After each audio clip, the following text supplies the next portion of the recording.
It's December 1941, and the world's a mess. Japan has just sucker punched the United States at Pearl Harbor, leaving the Pacific Fleet in ruins. Who steps into this absolute chaos to turn the tide of war? Chester Nimitz. Yes, a guy whose last name sounds like a piece of naval equipment rose to become one of the most brilliant strategists of World War II. But how did he go from a small Texas town to commanding one of the most significant naval campaigns in history? Let's dive in. Anchors away. Born in 1885 in Fredericksburg, Texas, Chester William Nimitz didn't exactly seem destined for greatness at first. His father died before he was born, leaving his German immigrant grandfather to raise him.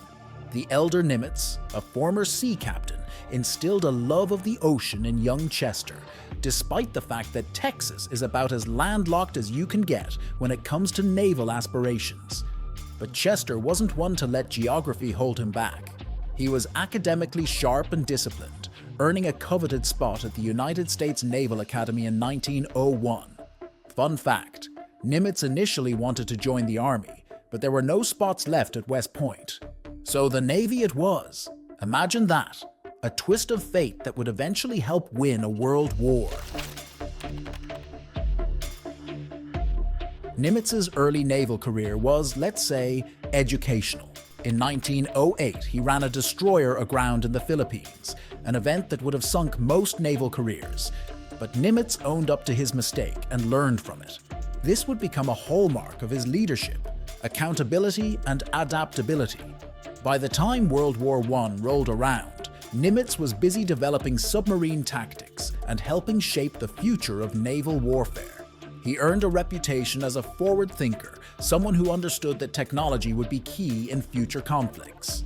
And let's not forget his legendary mustache, which may or may not have inspired confidence among his peers. Before Chester Nimitz became the admiral who won the Pacific, he was laying the groundwork for victory in ways that few could have predicted. In the decades leading up to World War II, Nimitz was a staunch advocate for modernizing the US Navy, particularly in its embrace of submarines and aircraft carriers.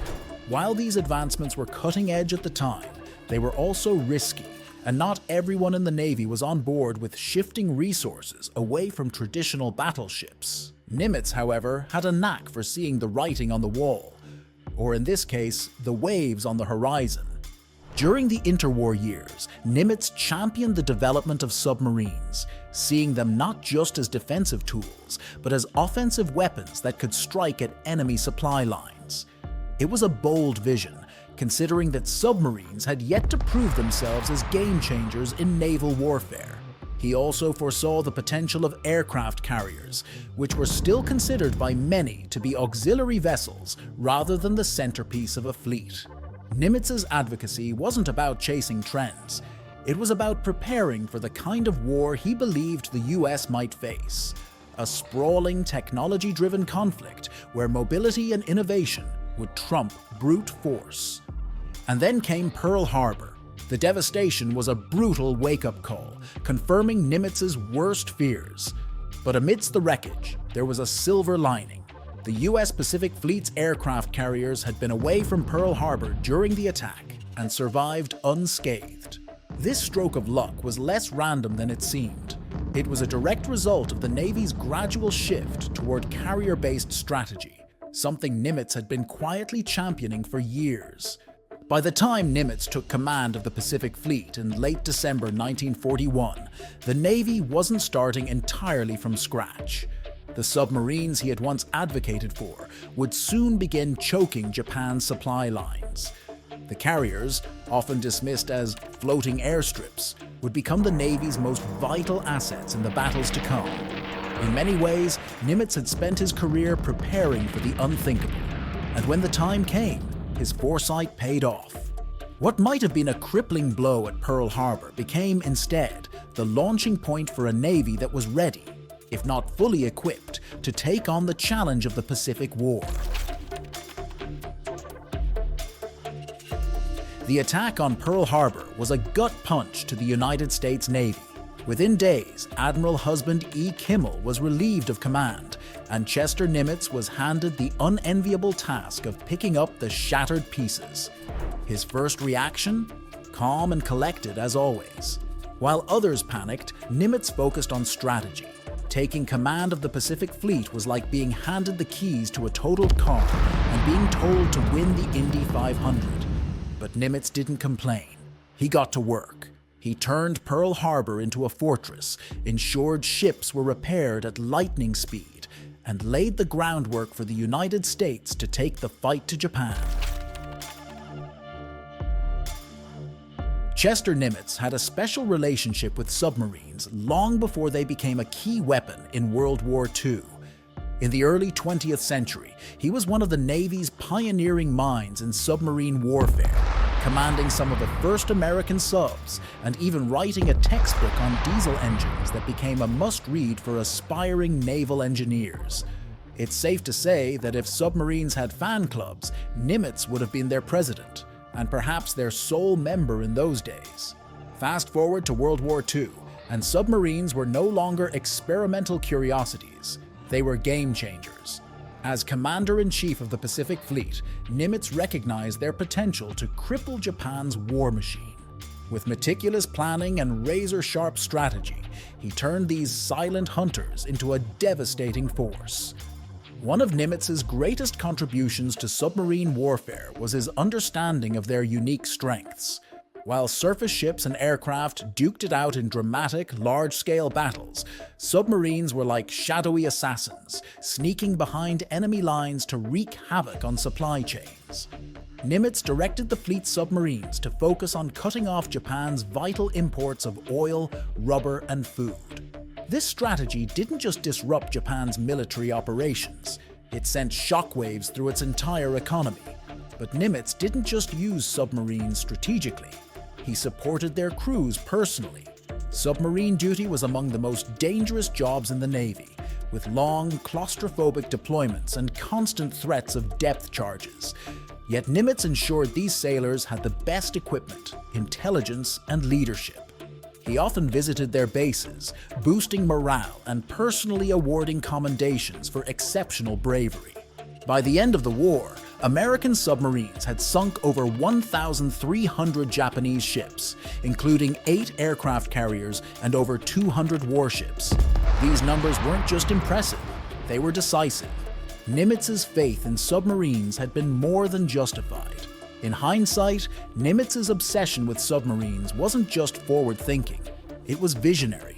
He didn't just see them as tools of war, he saw them as the future of naval dominance.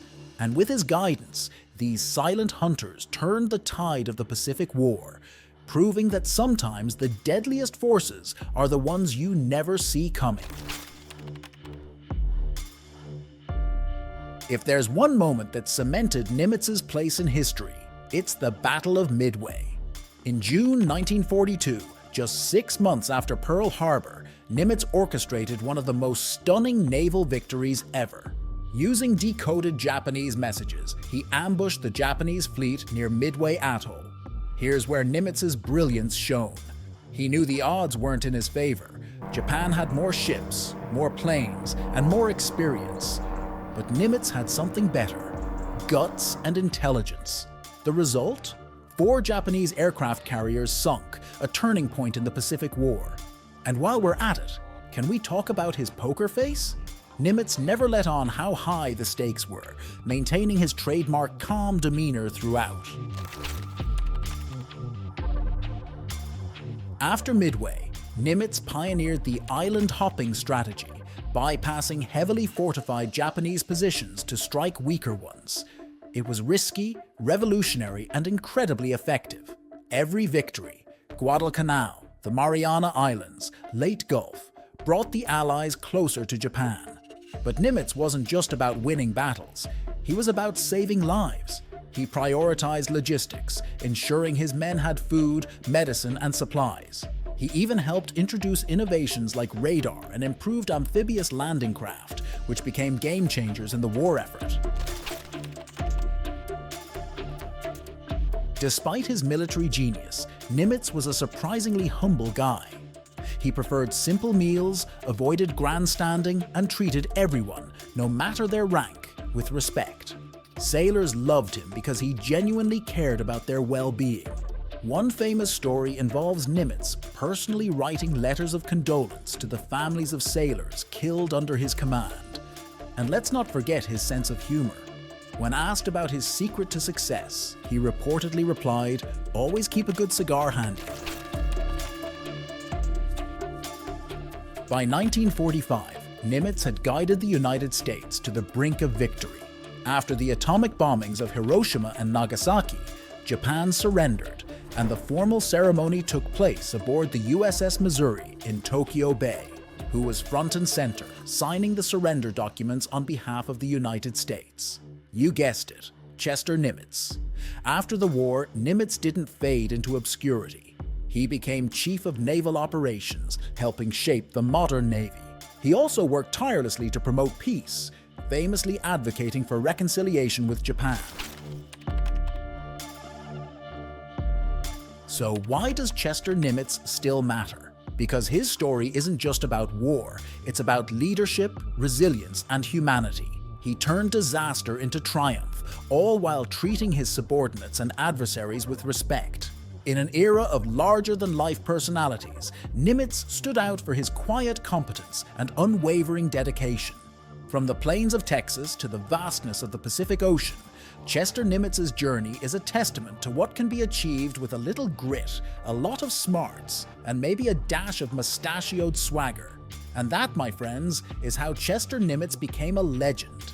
If you enjoyed this dive into history, don't forget to like, subscribe, and hit that bell. Until next time, fair winds and following seas.